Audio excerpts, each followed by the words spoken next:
Hello दोस्तों, welcome to my channel lifelong study channel में आपका स्वागत है। तो दोस्तों, आज की इस वीडियो में मैं आपको बहुत ही इम्पोर्टेंट कॉन्सेप्ट यानी कि पास्ट इंडेफिनिट टेंस का फुल कॉन्सेप्ट हिंदी में समझाने वाला हूँ। आपको पास्ट इंडेफिनिट टेंस से रिलेटिव जितने भी समस्याएं प्रॉब्लम्स हैं, आज उन सभी का सोल्यूशन हो जाएगा। तो यानी कि पास्ट इंडेफिनिट टेंस की डेफिनेशन, उसके रूल्स और फॉर्मूला जो भी है सब कुछ मैं विथ एग्जांपल के समझाने वाला हूँ। अगर आपने चैनल को सब्सक्राइब नहीं किया है तो चलिए सब्सक्राइब कर लीजिए। चलिए चलते हैं टॉपिक की ओर। यानी कि टॉपिक क्या है आपका, past indefinite tense. Past indefinite tense का हिंदी अर्थ होता है अनिश्चित भूतकाल। दोस्तों, पास्ट का अर्थ होता है भूत, इंडेफिनिट का अर्थ होता है अनिश्चित और टेंस का अर्थ होता है काल यानी अनिश्चित भूतकाल। तो आप देख लीजिए इसकी डेफिनेशन क्या है। डेफिनेशन यानी कि परिभाषा। तो परिभाषा कुछ इस प्रकार से है दोस्तों, जिन हिंदी वाक्यों के अंत में ता था, ती थे, ते थे अथवा या, ई, ये, ए, ई आदि वर्ण या शब्द आते हैं उन्हें हम अनिश्चित भूतकाल या पास्ट इंडेफिनिट टेंस कहते हैं। कई लोग इसमें कंफ्यूज हो जाते हैं कि ये या, ये क्या है। तो दोस्तों, ये शब्दों के अंत में आने वाले वर्ण हैं। अगर ये शब्द के साथ में जुड़े हुए हैं, जैसे गया, खाया, पिया, नहाया, अगर ऐसे या, ई, ये जुड़े हुए हों तो आपको समझ लेना है कि ये वाक्य हमारा पास्ट इंडेफिनिट टेंस के अंतर्गत है यानी अनिश्चित भूतकाल में है। तो अब चलते हैं अपने नियम नंबर 1 की ओर। तो इसका नियम नंबर पहला यानी रूल नंबर 1 क्या है, इस टेंस या काल में एक वचन व बहुवचन कर्ताओं के साथ साधारण वाक्यों में सहायक क्रिया का प्रयोग नहीं किया जाता है। हालांकि प्रश्नात्मक व नकारात्मक वाक्यों में सभी कर्ताओं के साथ दृढ़ सहायक क्रिया का प्रयोग किया जाता है।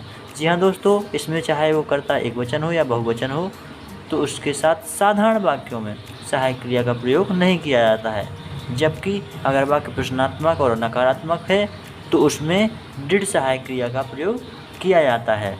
चाहे वो आपका एक वचन करता हो, ही, सी, इट या किसी का नाम हो, या फिर चाहे वो आपका बहुवचन करता जैसे आई, वी, दे, यू आदि हो तो उसके साथ भी दृढ़ सहायक क्रिया का प्रयोग किया जाता है, लेकिन प्रश्नात्मक और नकारात्मक वाले वाक्यों में।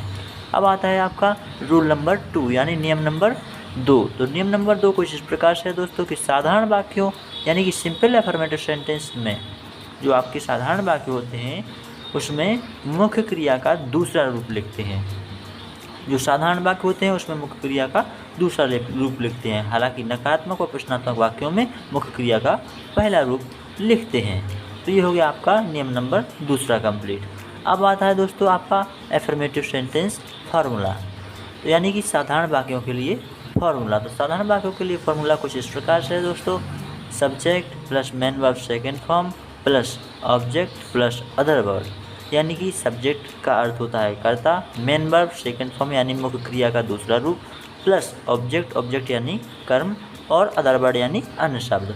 अब देख लीजिए एग्जाम्पल यानी कि उदाहरण। राम ने खाना खाया।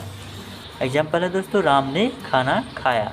तो इसको सिंपली से इसमें सब्जेक्ट राम है और खाना इसकी क्रिया है, इसलिए मेन वर्ब का सेकेंड फॉर्म लिख देंगे। तो राम एट फूड।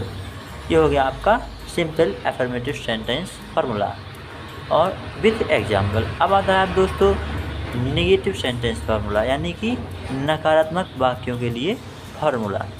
तो नकारात्मक वाक्यों के लिए फार्मूला कुछ इस प्रकार से, subject plus did plus not plus main verb first form plus object plus other word. Subject यानी कि कर्ता, डिड आपकी सहायक क्रिया है, प्लस में नॉट नकारात्मक वर्ड, मुख्य क्रिया का पहला रूप प्लस ऑब्जेक्ट यानी कि कर्म प्लस अदर वर्ड यानी कि अन्य शब्द। एग्जाम्पल देख लीजिए, एग्जाम्पल यानी कि उदाहरण। हमने चाय नहीं पी। हमने चाय नहीं पी। तो दोस्तों इसको कैसे बनाएंगे, सबसे पहले इसमें सब्जेक्ट देंगे। इसमें सब्जेक्ट हम है तो यहाँ पे आएगा बी और डिड नॉट ड्रिंक टी। ये हो गया आपका निगेटिव सेंटेंस। अब आता है आपका इंट्रोगेटिव सेंटेंस फार्मूला। तो इंट्रोगेटिव सेंटेंस फार्मूला कुछ इस प्रकार से है दोस्तों, देख लीजिए। इंट्रोगेटिव सेंटेंस में सबसे पहले आपको लिखना पड़ता है क्वेश्चन वर्ड को। यदि आपके वाक्य में कोई क्वेश्चन वर्ड दिया हुआ है, प्रश्नात्मक शब्द है, तो उसको, फिर इसके बाद डिड सहायक क्रिया को, इसके बाद सब्जेक्ट यानी कर्ता को, इसके बाद मुख्य क्रिया का पहला पूर्व रूप लिखते हैं और फिर ऑब्जेक्ट यानी कि कर्म को लिखते हैं, फिर इसके बाद अदर वर्ड यानी कि अन्य शब्द को लिख देते हैं, फिर उसके बाद क्वेश्चन मार्क यानी कि प्रश्नात्मक चिन्ह लगा देते हैं। अब देख लीजिए दोस्तों इसका एग्जाम्पल क्या है। एग्जाम्पल यानी कि उदाहरण, तो इसमें है रामू कहाँ गया। तो देख लीजिए दोस्तों इसमें कहाँ आपका जो है वो क्वेश्चन वर्ड है यानी कि प्रश्नात्मक शब्द है। तो सबसे पहले हम क्वेश्चन वर्ड को लिखेंगे यानी कि वेयर, फिर लिखेंगे सहायक क्रिया डिड, रामू, फिर मैन वर्ब का फर्स्ट फॉर्म यानी कि गो।